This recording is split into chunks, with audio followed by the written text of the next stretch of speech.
La chaîne de magasins Fnac Vandenborre a décidé très vite de mettre l'accent sur le DAB+. Un choix essentiel pour Nicolas Schlumpf, l'un de ses responsables. Encore fallait-il informer le mieux possible la clientèle. Alors voici les produits. On est maintenant dans le rayon des transistors. Et cette technologie se décline évidemment dans les transistors, mais aussi dans les radios-réveils ou même derrière moi dans les microchaînes. Chez Fnac Vandenborre, on a d'abord essayé d'informer et d'éduquer les clients par une signalétique spéciale sur le DAB+, en rayon, ainsi que la mise en disposition d'une petite leaflet qui explique la technologie. En interne, nous avons aussi effectué des formations du personnel pour être sensible et connaître cette nouvelle technologie de radio numérique. Un personnel qui peut s'appuyer sur des folders pour expliquer le DAB+ à la clientèle. On a une explication sur ce qu'est la DAB+. Et en plus, ça leur donne une idée aussi, par exemple, des radios qui sont disponibles et le taux de couverture. Parce qu'en fait, ils se demandent toujours si le taux de couverture est suffisamment large ou pas pour... Alors, on est à 60% de vente de produits DAB+, toute famille confondue dans lesquelles la technologie est présente, contre 40% de produits non DAB+. Et le prix de vente moyen du produit est en général 15 à 20% supérieur aux produits non DAB+.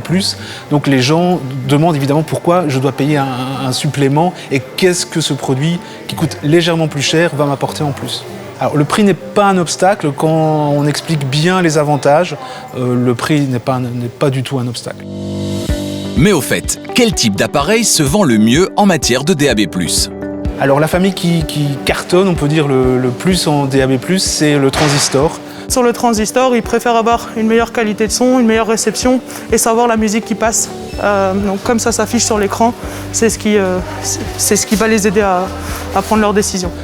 Où c'est vraiment le média sur lequel on va prendre pour aller écouter la radio à l'extérieur. Et c'est vraiment là qu'on ressent un vrai avantage au DAB+, de par la qualité sonore. Via son site internet, Fnac Vandenborre informe également sa clientèle sur les avantages de cette nouvelle technologie.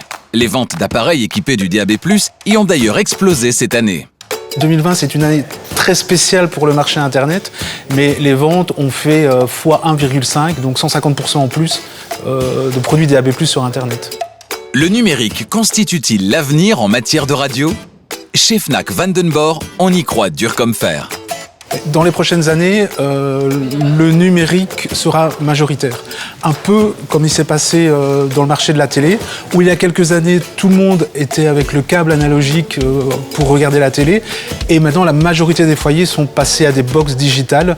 C'est le même phénomène qui est en train de se produire avec la radio, où aujourd'hui, encore la grande majorité des foyers sont équipés de radios analogiques.